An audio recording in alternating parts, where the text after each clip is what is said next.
diapositiva.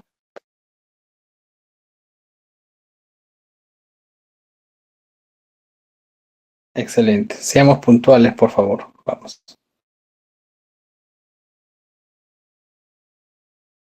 Ya, bueno, buenas noches, doctor. Vamos a seguir ahorita con la exposición. Ya hablamos de crecimiento normal, ahora vamos a hablar sobre el crecimiento normal.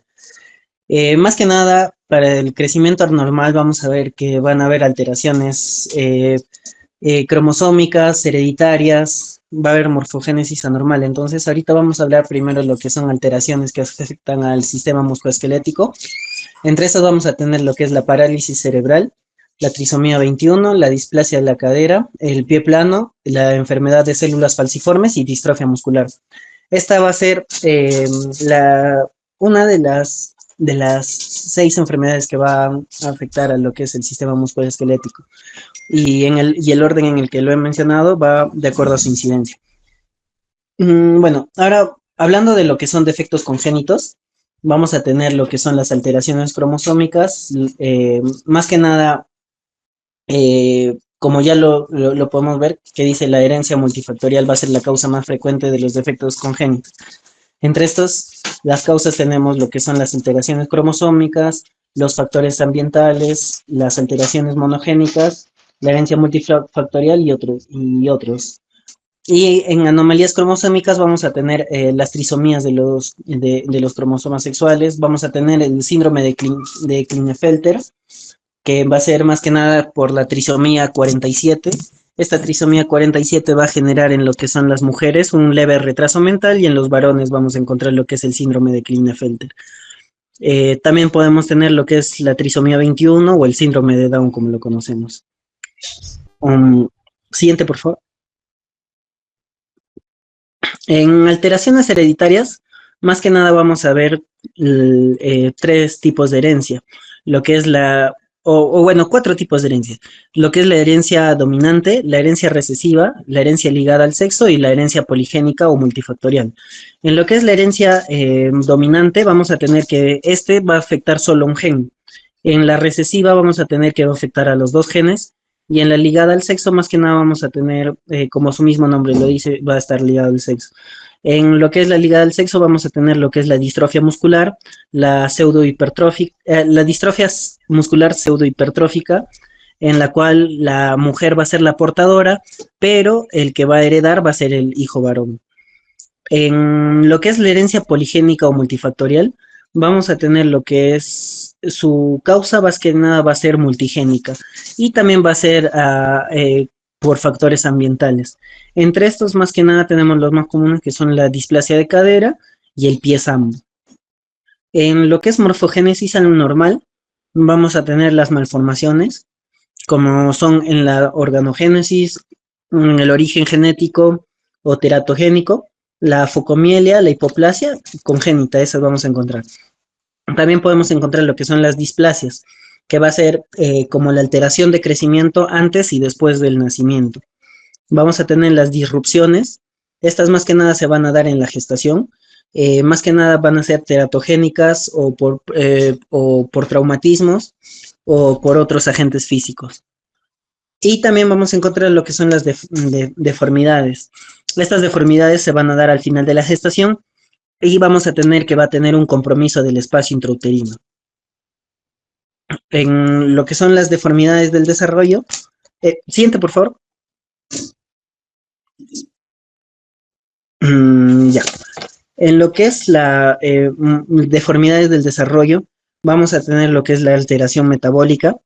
En esta vamos a tener lo que es el raquitismo, que va a causar osteopenia y va a generar una deformidad progresiva de los huesos largos.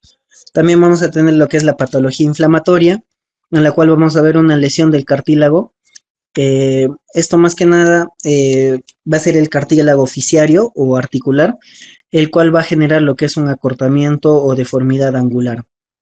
Y también vamos a tener la actividad física. Un claro ejemplo de esta actividad física va a ser en los que practican tenis, ya que se va a dar un hipercrecimiento de esta extremidad la cual es usada. Deformidades neuromusculares como el desequilibrio muscular los traumatismos que generan también una mala consolidación o consolidación viciosa, como ya lo hemos generado, como ya lo hemos estudiado. Y también podemos encontrar lo que son las deformidades iatrogénicas. Estas deformidades iatrogénicas como parten también de las culturas de algunos sitios. Siguiente, por favor. Ya. Bueno, ahora hablando de lo que es la historia clínica, más que nada para la historia clínica, siempre lo que se va a tratar de mantener es la relación médico-paciente. En este caso, tenemos que generar confianza al niño, porque el niño siempre va a andar con miedo del doctor y del hospital, muy aparte de la dolencia que le está quejando. Entonces, lo primero que se tiene que hacer es establecer el contacto. Esto va a ayudar a reducir ese miedo con el niño y establecer la confianza con los padres y la familia. Al ver que el niño, al ver que hay una buena relación con la familia que le está acompañando al niño, esto también va a ayudar a que el niño se calme. Después de eso vamos a tener la presentación en la cual vamos a saludar a todas las personas, como ya lo mencioné, que están presentes ahí, incluyendo al niño. Se tiene que calmar al niño de una manera que se reduzca el miedo, como ya lo mencioné. Se le puede hacer preguntas para ganarse la confianza y se inicia examinando suavemente al niño. Más que nada, vamos a ver el... más que nada ya yéndonos a lo que es la historia, vamos a tratar de ver lo que es enumerar la categoría de las deformidades, de la función alterada y del dolor. Esto más que nada vamos a tener siempre en cuenta la edad del paciente. ¿Por qué? Porque el dolor más que nada no va a ser, no se va a sentir de la misma manera en lo que son los niños más pequeños que en los adolescentes. Como ayer lo estábamos escuchando, los niños son más valientes y a veces tratan de contenerse ese dolor. En cambio, en los más pequeñitos, en los bebés, lo único que se va a percibir es un llanto, llantos excesivos.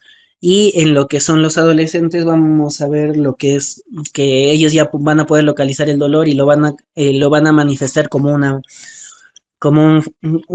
dolencia, un fastidio. Entonces, vamos a tener tres que van a ser la deformidad, la función alterada y el dolor, lo que vamos a tener en cuenta. En lo que son las deformidades, estas van a ser las menos preocupantes.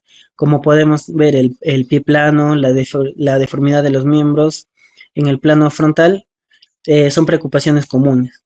Y la función alterada puede alterarse más que nada por la deformidad, la debilidad o el dolor. Y en lo que es el dolor, vamos a ver que la expresión se va a relacionar con la edad, como ya lo he estado mencionando. Siguiente, por favor. Vamos a hacer la anamnesis como parte de la historia clínica. Vamos a tener que la anamnesis más un buen examen físico nos va a ayudar a tener casi la mayor parte de nuestro diagnóstico. Entonces, en lo que es la anamnesis, vamos a tener que preguntar el nombre, el sexo, la fecha y el sitio de nacimiento del pequeño, el nombre del padre y madre.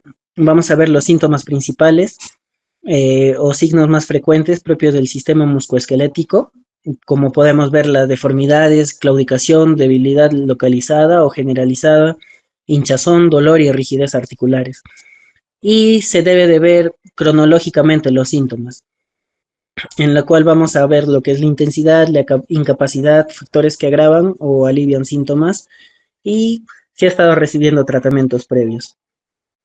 En esta parte, más que nada, vamos a ver si es que va a haber también fotos que puedan darnos a ver la evolución de la deformidad o del problema que está aconteciendo.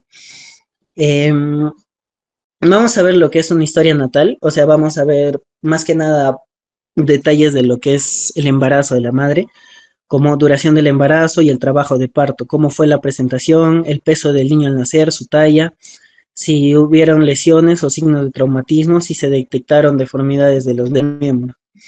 Entonces, vamos a ir también lo que es en el desarrollo. en lo cual vamos a tener que evaluar lo que son las posturas, la locomoción, preguntar sobre la manipulación, las actividades de vida diaria, desarrollo social y habla. Más que nada podemos ver lo que es la fecha en la cual el lactante sostuvo el biberón, alcanzó un juguete, cuándo se sentó, cuándo caminó por primera vez, a qué edad. Eh, Yéndonos a lo que es la intuición materna, siempre vamos a ver que los padres van a estar preocupados, porque los padres son los que más están pegados a los niños, entonces ellos van a ver o van a sentir que algo les está ocurriendo al hijo. Y en lo que es la historia familiar, vamos a ver antecedentes familiares que sean similares a los del paciente. Bueno, siguiente, por favor. Entonces, yéndonos a lo que es el examen físico, vamos a ver que se va a incluir dos pasos. Un examen general de despistaje y una evaluación musculoesquelética que va a ayudar a evaluar el problema. Entonces va a haber una exploración general, como ya lo mencioné, para no descuidar otro problema ortopédico, aparte del que nos mencionan en el momento de la entrevista. Vamos a ver una detección precoz en el bebé, en el cual vamos a ver lo que es su figura del cuerpo y los movimientos espontáneos que éste va a presentar. Más que nada, vamos a evaluarlo al niño con ropa interior y al adolescente se le va a evaluar en bata o en bañador. Más que nada se va a ver lo que es todo, de pies a cabeza y de adelante a atrás, para poder evitar lo que son perder pistas importantes en el diagnóstico. Se va a medir también la talla del niño. La detección precoz del bebé, como ya lo mencioné, vamos a tener los movimientos espontáneos y la figura general. Se va a examinar los miembros y la zona dorsal para también evaluar el movimiento de las articulaciones y la deformidad. En el niño y el adolescente se va a hacer una inspección general, que va a ser en bipedestación y en posición anatómica. Se va a observar de frente, de lado y la zona dorsal, en el cual se va a evaluar el cuerpo, la simetría y las proporciones sobre las deformidades específicas. Vamos a ver lo que es la pelvis y la zona dorsal. Eso más que nada se va a colocar las manos sobre las crestas ilíacas para poder evaluar si están niveladas o no están niveladas. Si va a haber simetría torácica y lumbar y si hay una alineación sagital de la columna. En la exploración de la marcha vamos a ver que el niño camine, vamos a ver si hay asimetría al andar, irregularidad o debilidad. Siguiente. En lo que es ya la exploración específica, vamos a ver la laxitud articular, en la cual mayormente se da en la infancia y va a ir disminuyendo a lo largo de la vida. Esta va a variar y se va a determinar genéticamente, en la cual vamos a evaluar la movilidad de los tobillos, rodillas, codos, pulgares y dedos. Y vamos a ver que una laxitud excesiva nos puede ir indicando lo que es una enfermedad de Ehlers-Danlos o síndrome de Marfan, en la cual se va a encontrar esto. Se van a evaluar lo que son cuatro movimientos, cuatro articulaciones en la laxitud articular, lo que son tobillos, codos, rodillas, pulgares y dedos. Esto, las contracturas más que nada, mejor dicho, me estoy yendo a preparar. Vamos a luego evaluar lo que es el rango de movimiento articular, el cual va a variar con la edad. El arco de movimiento va a ser mayor en la infancia y va a ir disminuyendo. Esto se va a tener en cuenta lo que es la posición de la pelvis por la palpación al evaluar la abducción de la cadera. Las contracturas más que nada van a ser comunes en niños y se va a ver un movimiento de flexión de la cadera al realizar una maniobra de tomas. Siguiente, por favor. Vamos a encontrar lo que es la deformidad, la cual vamos a clasificarlo en funcional o estructural. La funcional va a ser secundaria a una contractura muscular o un espasmo, el cual va a producir fijación de una articulación en posición anormal. Y la estructural, más que nada, va a ser la cual se desarrolla en el mismo miembro. Entonces, lo que vamos a poner es en posición anatómica al paciente y se va a evaluar lo que es el plano frontal o coronal, en lo cual vamos a encontrar los síntomas más significativos, y en el plano sagital se va a ver lo que es el plano de movimiento. El transversal va a ser muy difícil de visualizar, ya que para esto más que nada se van a utilizar lo que es imágenes. La función alterada más que nada va a ser para descartar la presencia de un traumatismo o de una infección. Eh, Podemos encontrar lo que es deformidad, hinchazón o alteración en la coloración. Se va a palpar para ver los puntos dolorosos y también se debe de evaluar lo que es la movilidad articular. Siguiente, por favor. En el caso del dolor, esto más que nada va a ser significativo en el niño. El adolescente va a tener una base funcional como sucede en los adultos. Y la causa más común de dolor en los niños es el traumatismo. Ya que van a generar lo que son microtraumatismos y eso es lo que le va a generar el dolor al paciente. Eh, Hablando del dolor durante el crecimiento, vamos a ver que más que nada van a ser de causas desconocidas y este se va a, no va a ser un diagnóstico concreto, sino más que nada va a ser un diagnóstico por descarte. Va a ser en la cabeza, en los abdominales y de la pierna. En ese orden van a ser los dolores más comunes. El dolor de la pierna va a ser característico por la noche, sin localización precisa, una duración amplia y no va a producir molestias excesivas. Y esto va a tener resolución espontánea. Vamos a tener como diagnóstico diferenciales la mayoría de trastornos dolorosos de la niñez y se va a tratar de descartar un trastorno neoplásico, como sean las leucemias o problemas hematológicos o osteomelitis subagudas. Como tratamiento se le puede dar la terapia física, y, la cual va a ser una mejor de las opciones. Siguiente, por favor. Y bueno, las pruebas clínicas, ahorita vamos a hablar de 6. Más que nada vamos a ver para evaluar lo que es, primero lo que es la prueba de Ellis, la cual va a determinar la longitud de la tibia y el retropié. Esto más que nada se le va a poner al paciente en decúbito prono y se va a hacer que se flexione la rodilla, eh, en el cual vamos a observar una contractura o espasticidad al ver cuando se eleva la pelvis. Entonces ahí se va a ver un desnivel en lo que es las rodillas y esto nos va a dar una prueba de Ellis positivo. Luego vamos a tener la prueba de Galeazzi. Esto más que nada va a ser para valorar el acortamiento de los miembros secundarios a la displasia de cadera. En esta vamos a tener también al paciente en decúbito prono y se va a hacer una flexión de la cadera y de las rodillas a 90 grados. En lo que es la prueba de Gower, vamos a ver esta va a servir para valorar la presencia de una debilidad muscular generalizada.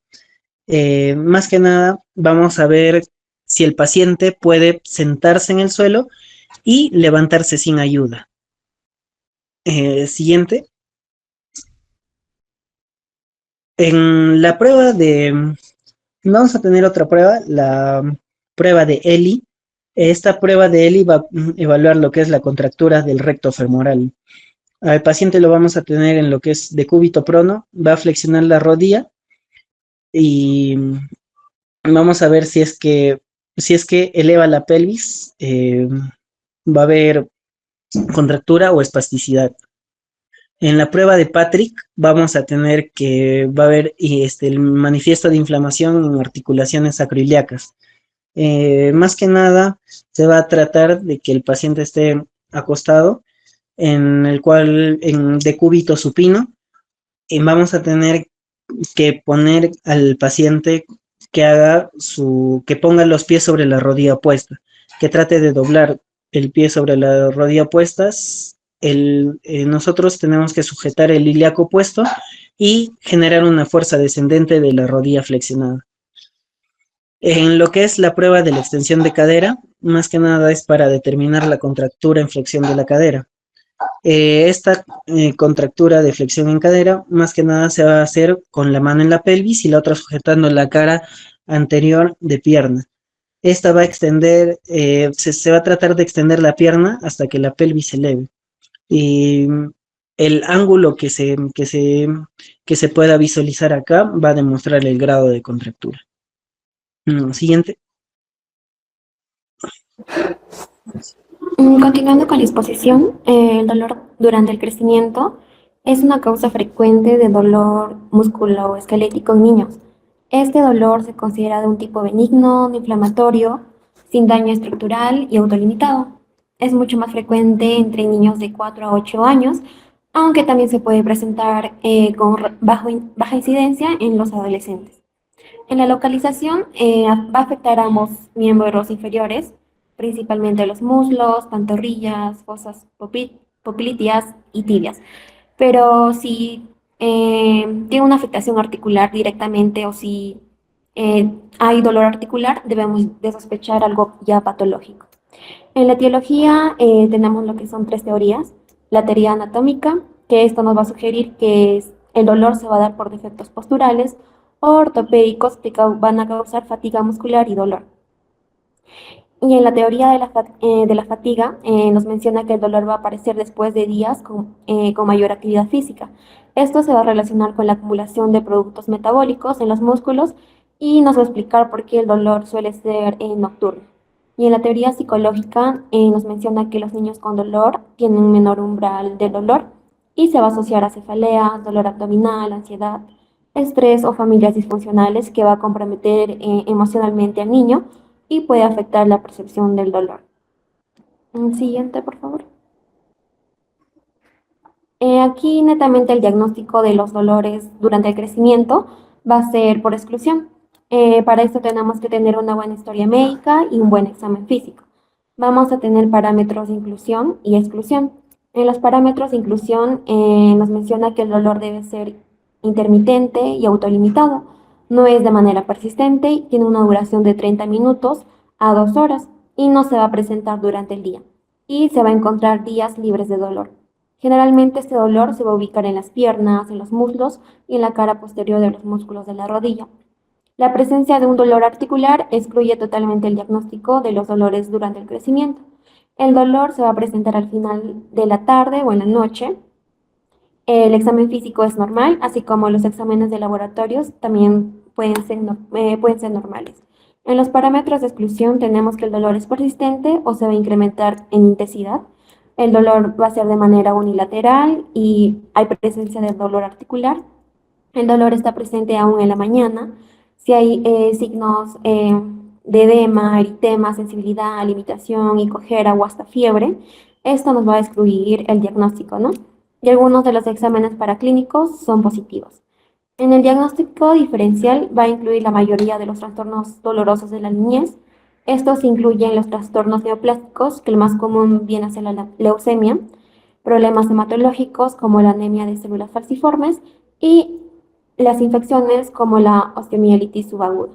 En cuanto al tratamiento, son difíciles ya que debemos manejar tanto al niño como a la familia.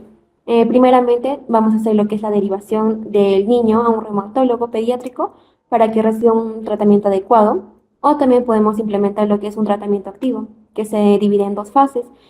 Un entrenamiento aeróbico funcional que va a utilizando los miembros afectados, como por ejemplo podemos decir que el niño haga ejercicios, que tenga una carrera continua o haga natación durante 5 horas aproximadamente durante el día. O también podemos desensibilizar la piel frotándolo con una toalla. La siguiente, por favor. En la evaluación de la marcha, tengamos en cuenta que la marcha normal va a consta de dos fases, la fase de apoyo y el fase de balanceo. El fase de apoyo es el contacto del talón, luego sigue el apoyo medio y el despegue del antepié. Y el fase de balanceo es desde el despegue del pie hasta el siguiente contacto con el suelo. Aquí en la evaluación de la marcha vamos a evaluar lo que es la simetría y balanceo, la longitud y la altura del paso, si hay un patrón de desviación o no, los movimientos del tronco y los brazos, si tiene una buena capacidad de giro. Acá vamos a tener tres estadios diagnósticos. En la primera es el examen de detección precoz. Esto se va a realizar siempre al inicio de cada exploración clínica y para mayor visibilidad se debe realizar en un campo libre o grande. Luego tenemos lo que es el examen clínico observacional. Este examen clínico observacional solo tenemos que realizarlo, solo si la familia ha detectado que el niño cojea, o si se aprecia una anomalía durante el examen de detección precoz, o si los resultados de la exploración física nos apuntan a una enfermedad que pueda afectar la marcha. Aquí debemos observar al niño en la marcha, tanto por delante, por detrás y por los laterales, y también debemos observar si los zapatos tienen presencia de desgaste. Por tercero tenemos el análisis de la marcha instrumentada. Aquí nos dan varias herramientas para poder evaluar. El primero es la cámara de video, el segundo es la electromiografía dinámica, que esto vamos a evaluar las activaciones del músculo. Las técnicas de kinemetría, acá vamos a evaluar lo que son el movimiento articular, y el plato de fuerza, que es para medir distintas fuerzas de reacción en el suelo y la medición de secuencias. Siguiente, por favor. Ahora tenemos la evaluación de la marcha. Para esto tenemos lo que es un algoritmo de la exploración de la marcha. Primeramente tenemos lo que es la historia de la cojera. Acá debemos preguntar desde cuándo empezó la cojera, con qué se agrava o con qué calma. Luego tenemos el examen de detección anómalo, enfermedades que provoca cojera. Acá debemos preguntar si tienen antecedentes de alguna enfermedad. Y acá ya empezamos a evaluar lo que son las marchas, ¿no? Tenemos lo que es primero la marcha normal, que esto acá van a ser pasos simétricos, en la cual el niño va a apoyar el talón a la punta y va a tener buena estabilidad. Luego tenemos lo que es la marcha antiálgica, o también llamado la marcha del dolor. Esto va a ocurrir cuando hay dolor en un miembro, en el miembro inferior afectado. Acá la persona va a cortar el tiempo de apoyo sobre la pierna afectada, y el paso en la pierna afectada es corto, ¿no? Y el paciente apoya rápidamente y se va a impulsar para así no cargar el peso en la pierna afectada. Luego tenemos la marcha en aducción y abducción del pie. En esta marcha vamos a analizar lo que es el ángulo del pie al caminar. En aducción la marcha va a ser el pie va a apuntar hacia adentro, y en abducción el pie va a apuntar hacia afuera, como vemos en la imagen. Y según apunta hacia afuera o adentro, vamos a calcular el ángulo de progresión del pie y vamos a expresarlo en grados. Luego tenemos la marcha en equino. Aquí el paciente va a apoyar primero el antepié en vez del talón, y acá vamos a observar como si el paciente caminara de puntitas. Esto va a ocurrir cuando no hay una buena dorsiflexión del tobillo. Luego tenemos la marcha de Trendelenburg, que aquí va a ocurrir que los aductores de la cadera, principalmente del glúteo medio, estos van a ser los que mantienen a la pelvis alineada durante la marcha. Esta marcha va a ocurrir cuando hay una debilidad y la pelvis va a caer hacia el lado contrario de la pierna de apoyo, y el paciente, para compensar eso, va a inclinar el tronco hacia el lado de apoyo, resultando en una marcha con balanceo lateral característico. El siguiente, por favor. En los estudios de laboratorio, no es tan solicitado, pero sí nos va a servir, es de manera útil. Principalmente tenemos lo que es la hematología. Acá vamos a solicitar lo que es el BCG o la proteína C reactiva, solo si tenemos sospecha de infección, neoplasias o algunas alteraciones hematológicas. El BCG nos va a permitir diferenciar las infecciones de las inflamaciones y de los traumatismos. Son rangos superiores de 20 en infecciones como por ejemplo la sinovitis tóxica, puede llegar a niveles como 20 o hasta 30. Pero si llega a niveles más de 30, debemos ya pensar en una neoplasia o en un traumatismo. Y el PCR se va a elevar rápidamente y retorna a sus valores normales más pronto que la BCG. Tengamos en cuenta que en los neonatos casi siempre van a estar elevados, ya sea por una artritis séptica o por una osteomielitis. Luego tenemos los estudios de laboratorio bioquímica, que aquí principalmente son los estudios séricos del metabolismo del calcio, y esto lo utilizamos ante una sospecha de raquitismo. Luego tenemos las enzimas. Esto nos sirve para descartar una posible cuadro de distrofia muscular progresiva. Y acá pedimos lo que es la creatinfosfoquinasa, solo si el niño presenta debilidad, muestra andares torpes o tiene una contractura del tendón de Aquiles. Siguiente, por favor. Tenemos luego los estudios cromosómicos, que acá nos va a evaluar los síndromes con rasgos sugestivos de trastorno genético, y esto nos van a incluir la presencia de malformaciones congénitas múltiples, si el niño tiene retraso mental, debemos observar las manos, pies y orejas y pliegues cutáneos, si tienen alguna deformidad o son anormales. Luego tenemos el contenido mineral del hueso. Acá principalmente el volumen mineral del hueso se va a poder cuantificar mediante el uso de varias técnicas. Primero tenemos la medición de corticales, que se va a realizar mediante la radiografía simple, o también podemos optar por la densitometría fotónica simple o dual. Estas se indican en casos de enfermedades metabólicas, de osteopenia idiopática o trastornos similares. Y por último tenemos el líquido sinovial, que esto se va a evaluar tanto visualmente como debemos enviar al laboratorio para así analizar lo que es un recuento de células, la bioquímica, el cultivo y la tinción. Acá tengamos en cuenta que la glucosa articular se va a aproximar al 90% del nivel sérico y va a estar disminuida en las infecciones. Por ejemplo, en un caso de una laboralitritis séptica, la mayoría de los cultivos van a ser negativos. Siguiente, por favor. Ok, continuando con la exposición, yo voy a hablarles sobre edema articular. Bueno, hablar de edema articular prácticamente es el aumento del volumen articular, ¿no? Debido a la presencia de líquido sinovial o inflamatorio. Esto ya sea por un producto de una lesión o una infección, ¿no? Claramente. Entonces, aquí un dato muy importante que hay que mencionar, que el edema en sí no es una enfermedad, sino es un signo-síntoma de otra condición subyacente, ¿no? Por ejemplo, aquí tenemos dentro de ellos una artritis reumatoidea, una artritis gotosa, una artritis séptica, también traumatismos, infecciones articulares, sobrecarga o exceso de esfuerzo articular.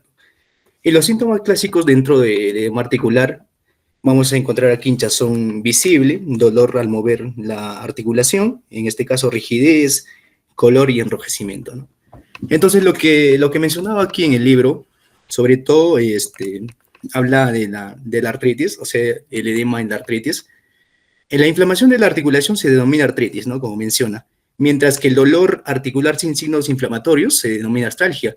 Entonces, la artritis ocurre en aproximadamente 2 de cada 1000 niños, ¿no? Entonces, las causas de derrame articular en los niños son numerosas. Aquí en la parte derecha, el cuadro de azul, tenemos aquí causas primarias, causas secundarias. En las causas primarias tenemos las traumáticas, puede darse por un traumatismo directo, una fractura, una espondiotraumática de la cabeza femoral, en este caso, ¿no? Puede darse también por una infección, tanto bacteriana, una tuberculosis, una artritis reumatoidea juvenil, que vamos a ver más adelante. Entonces, dentro de la artritis reumatoidea juvenil, aquí tenemos la sistémica, la poliarticular, la pauciarticular, y lo que viene a ser la espondiloartropatía, ¿no? Muy importante. Entonces, también tenemos causas secundarias, como su nombre mismo lo dice, secundario a algo. Aquí tenemos inflamación adyacente, osteomielitis y la alteración sistémica, ¿no? Generalmente aquí la leucemia o problemas sistémicos, o enfermedades como lupus, ¿no? Entonces, para poder hacer un abordaje adecuado de edema articular, hay que ver, en este caso, el abordaje, ¿no? Y sobre todo, aquí vemos la historia del paciente, del niño, la exploración física adecuada, y que hay que ser minuciosos, hay que ser cuidadosos en esta parte, y sobre todo para poder, en este caso, para poder confirmar un diagnóstico, hay que hacernos complementarios de pruebas de laboratorio, ¿no? Sobre todo estudio de imágenes y una artrocentesis. En este caso, el artrocentesis es un procedimiento muy importante, pero esto siempre y cuando se hace, cuando se sospecha de una patología infecciosa, ¿no? Por ejemplo, una artritis séptica, por ejemplo.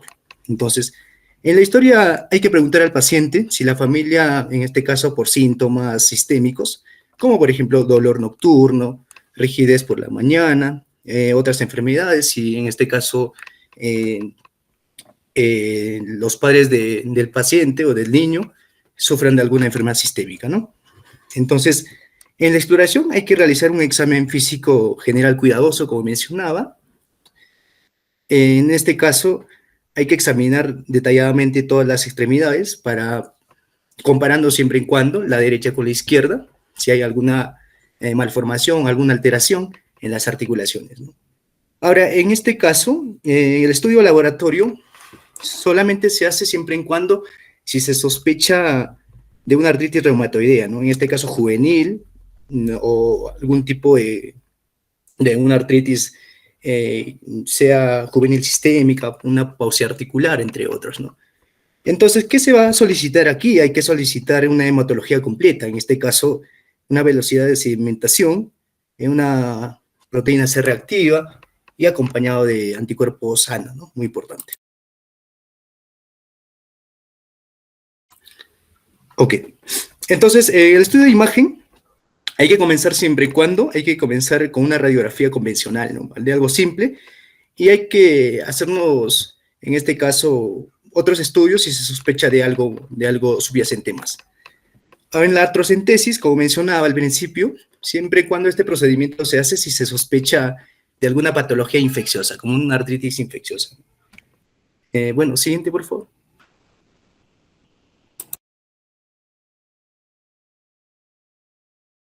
Ok, ok. Entonces, si se sospecha de una artritis de origen sistémico, aquí tenemos tipos clínicos muy importantes. Bueno, tenemos aquí, por ejemplo, una de ellas, una artritis reumatoidea juvenil poliarticular. Este tipo de patología se presenta de dos formas muy importantes, ¿no? Formas clínicas. En niños jóvenes y en adolescentes que afectan con afectación de grandes, en este caso, grandes y pequeñas articulaciones. Entonces, también tenemos la artritis pauciarticular, la artritis reumatoidea juvenil sistémica. En la artritis pauciarticular es la forma más común de artritis juvenil. En este caso se da entre la edad de 1 a 4 años. Aquí el 25% de los pacientes, niños, en este caso no tienen dolor, pero se diagnostica por la presencia de una articulación inflamada, ¿no? Llámese en la rodilla, en el tobillo, en los dedos, ¿no? Aproximadamente el 20% tienen iritis, compromiso del ojo, ¿ok? Entonces, en una artritis reumatoidea juvenil sistémica, normalmente este tipo de patología va a ocurrir en los niños de 3 a 10 años, que van a presentar estos pacientes un aspecto tóxico, mialgias importantes, ganglios inflamados o aumentados de tamaño, así también como compromisos en el hígado, en el vaso, y a veces una pericarditis muy importante, ¿no? Entonces, lo que va a causar esta enfermedad es una destrucción articular, ¿no? Y por lo general puede llevar a una invalidez en el niño. En la espondiloartropatía serogenerativa,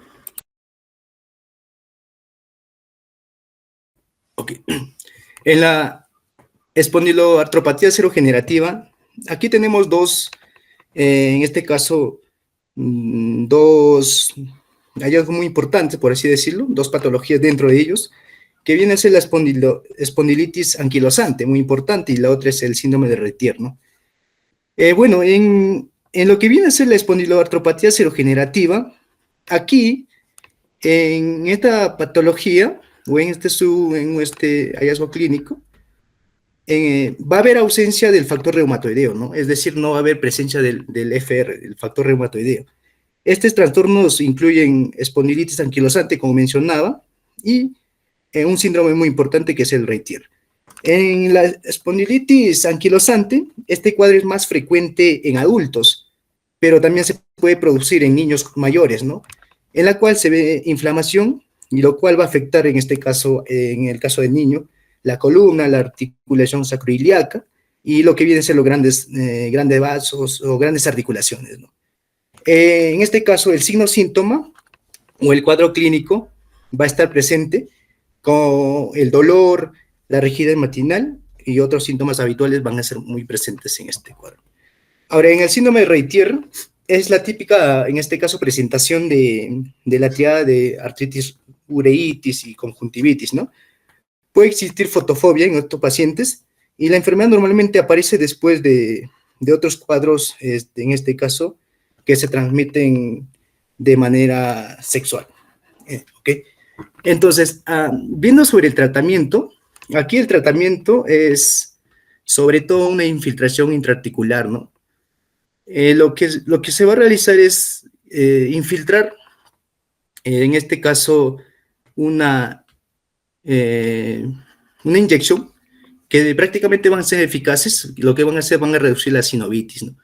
Y lo que a veces estos problemas nos van a llevar a una destrucción articular, muy importante.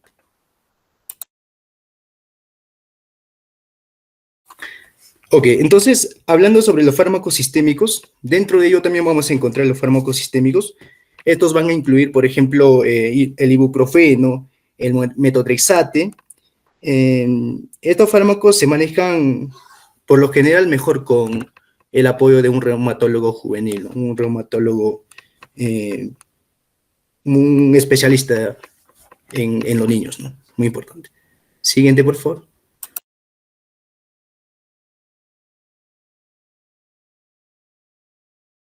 Ok. Ok, hablando sobre la deficiencia de los miembros, este tema es muy, muy bonito, muy importante. La deficiencia de los miembros es una anomalía congénita, ¿no? Que se va a caracterizar prácticamente por la ausencia o acortamiento o deformidad de una o varios miembros, ¿no? En este caso superiores o inferiores. Estos van a ser causados por alteraciones durante el desarrollo embrionario.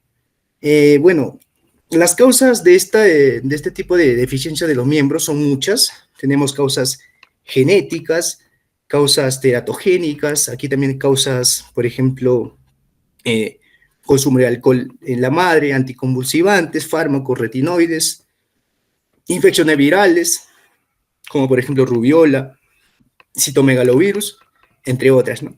Pero lo que se ha visto anteriormente, en los años de 1960, en 1950, 60, el uso de un fármaco que se le conoce como la talidomida, ¿no? Este fármaco anteriormente ha sido utilizado como un fármaco, en este caso, que prevenía las náuseas y vómitos en las madres que estaban en etapa de gestación. Pero no se había visto una complicación de este fármaco, lo cual generaba malformaciones, ¿no? Como por ejemplo la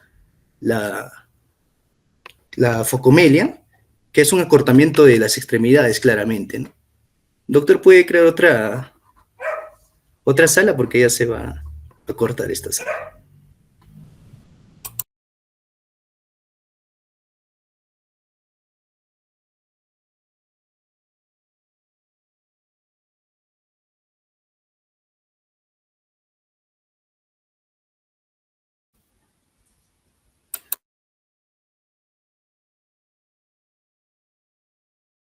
Bueno, entonces voy a seguir con la exposición, ya que hasta que se corte la sala, entonces.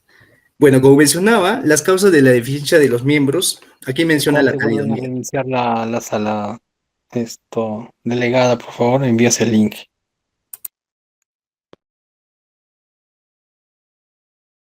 Sigue, hijo, sigue.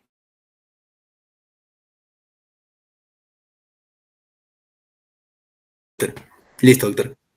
Bueno, entonces, como mencionaba, la deficiencia de los miembros, una de las causas era la talidomida, ¿no?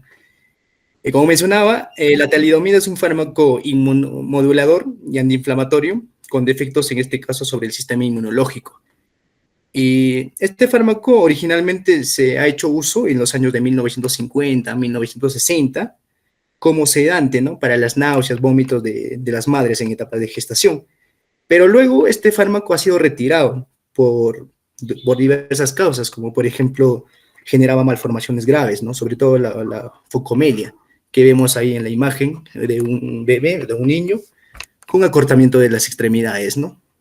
Entonces, la focomelia, como se ve en la imagen, es la ausencia de uno o varios miembros que están muy cortos o ausentes, ¿no? Entonces, el término de focomelia viene de un latín muy importante, que viene a ser el foque, de focas, y melos de miembros, ¿no? Es decir, miembros en forma de aletas de foca, como vemos en la imagen. Y hoy por hoy este fármaco, que es la talidomida, se usa, bueno, en problemas de mieloma múltiple, en problemas de lepra. Entonces, aquí dentro, bueno, siguiente diapositiva, por favor, para explicar ya. Ok. Listo. Entonces, para poder nosotros clasificar la deficiencia de los miembros, tenemos una nomenclatura muy importante. La nomenclatura ampliamente aceptada o establecida por Frank y Riley, que ha sido aprobada en 1961, que prácticamente esta nomenclatura o estos autores dividen la deficiencia de miembros en intercalares y terminales, ¿no? Como se ve en la imagen. Entonces, cada tipo de déficit puede ser clasificado también dependiendo de su gravedad, que vamos a ver más adelante.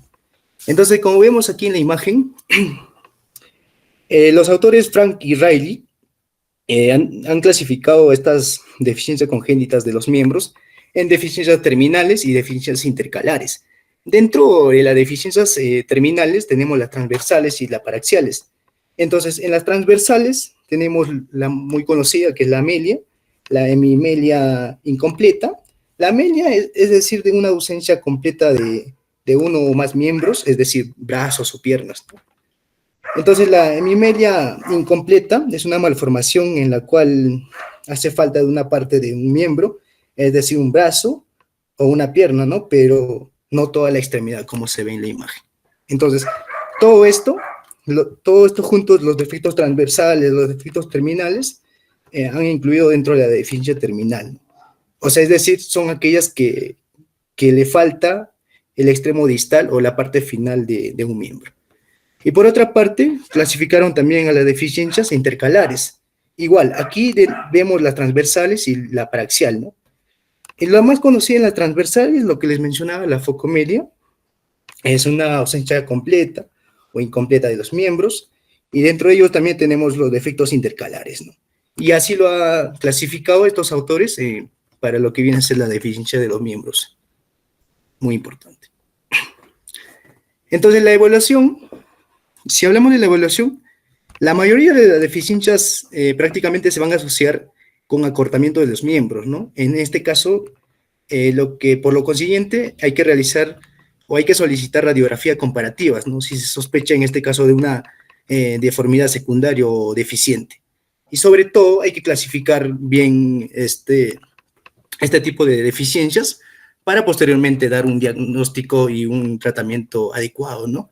Pero la clasificación, en este caso, es más difícil en edades más tempranas, porque esta persona o estos niños están en etapa de desarrollo y crecimiento, ¿no? La cual puede dificultar un poco para el diagnóstico. Siguiente, por favor.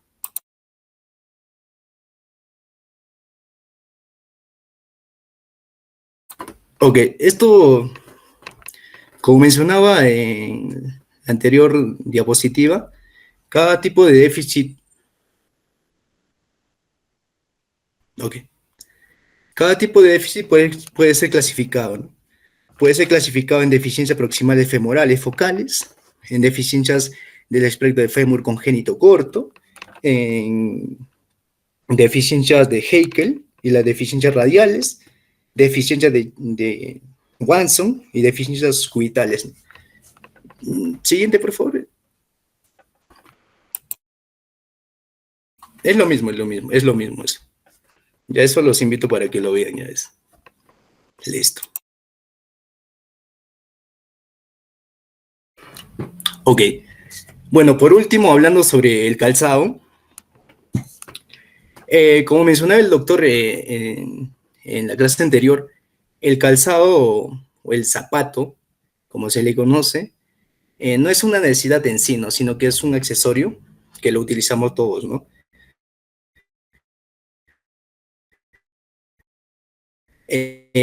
Claramente durante tradicional en bebés y niños, ¿no? De una gran variedad de situaciones, en este caso patológicas y fisiológicas. De forma habitual, anteriormente los médicos, en este caso, prescribían modificaciones de calzados con el objetivo de ¿qué? De modificar algunas deformaciones o algunas patologías de pie, la cual esto hoy por hoy se ha visto en un análisis, en un estudio, que la historia natural del cuerpo y la fisiología era más que suficiente para el desarrollo adecuado de los pies, ¿no? En este caso. Bueno, lo que se ha realizado es un estudio comparativo de un grupo de niños o de bebés que han utilizado zapato con otro grupo de niños que no utilizaban. Y las diferencias eran abismales, ¿no? Las personas que en este caso que caminaban descalzos se caracterizaban por tener unos pies más fuertes, unos pies más flexibles y menos deformados, ¿no? Que a comparación de los que utilizaban zapatos, ¿no? En este caso, el, la parte, lo que se vio en este grupo de estudio, de estos dos grupos, tanto de niños que utilizaron zapatos y los que no utilizaron zapatos, es que los niños que no utilizaban zapatos, o sea, caminaban descalzo, han desarrollado la parte cognitiva más a comparación de los niños que tenían zapatos, ¿no? Y por eso es muy importante. Siguiente, por favor. Okay, la elección del calzado es importante, que todo lo, al igual que elegimos ropas, casacas, chaquetas, la elección del zapato también debe ser muy importante, ¿no? Sobre todo un objetivo exacto de qué, de que cubra todo, del frío, de algunas, sobre todo de algunas lesiones que se pueda dar, y debe ser sobre todo el zapato de forma estético, ¿no? Los zapatos son buenos, son aquellos que menos interfieren en la función y mejor simulan el caminar.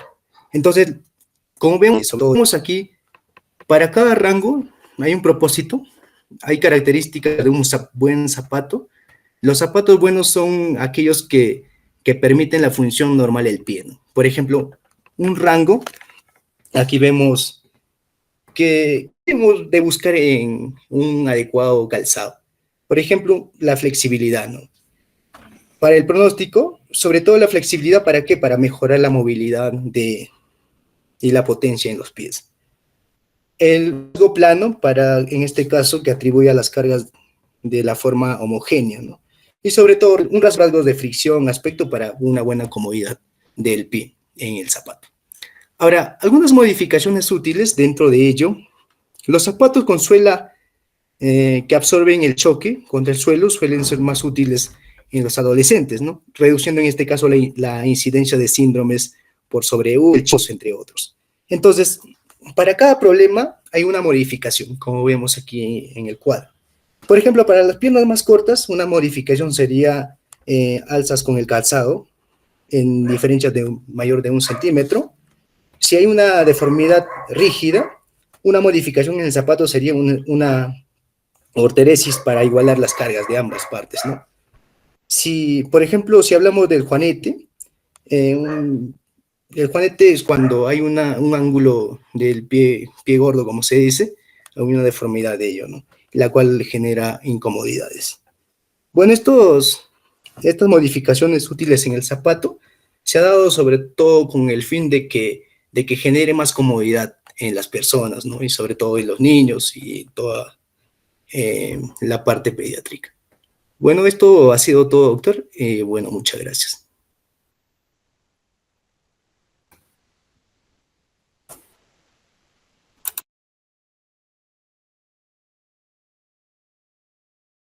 Muy bien, chicos, alcanzamos con el tiempo. Recuerden, fijen el tema de crecimiento anormal, por favor, las diferencias entre displasia, deformidad, malformación y disrupción. El, el manejo, el abordaje de los dolores ya en el niño, la parte de herencia, ya la parte de herencia también, por favor, qué cosa es una herencia dominante, recesiva. Para la siguiente actividad, todos, sin excepción, todos, al ingresar a clases, al ingresar, ese va a ser como su asistencia, me van a entregar lo siguiente y tomen nota, por favor. Delegada, ¿estás ahí? Delegada.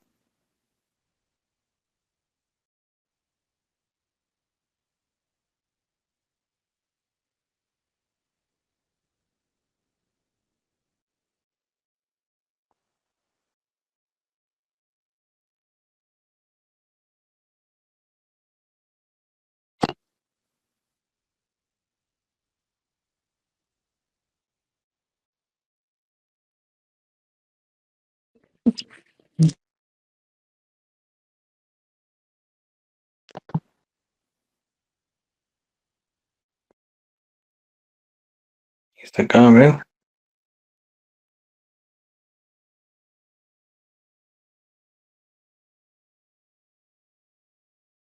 ¿Quién es Jessica Noemí.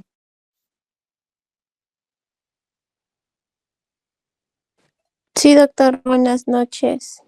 Ya, doctora, le avisa a la delegada lo siguiente, no está creo que conectada. Ya, Ya, doctor. todos para la siguiente sesión.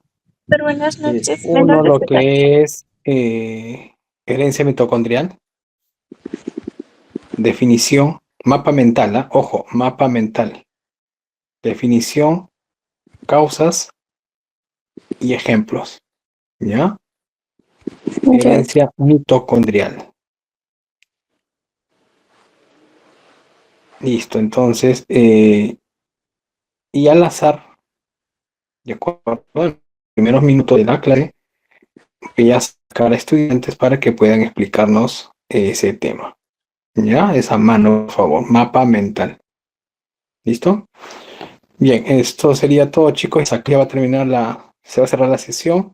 Gracias por la atención y nos estamos viendo en la siguiente. Estudiar. Gracias, doctor. Gracias, doctor. Buenas noches.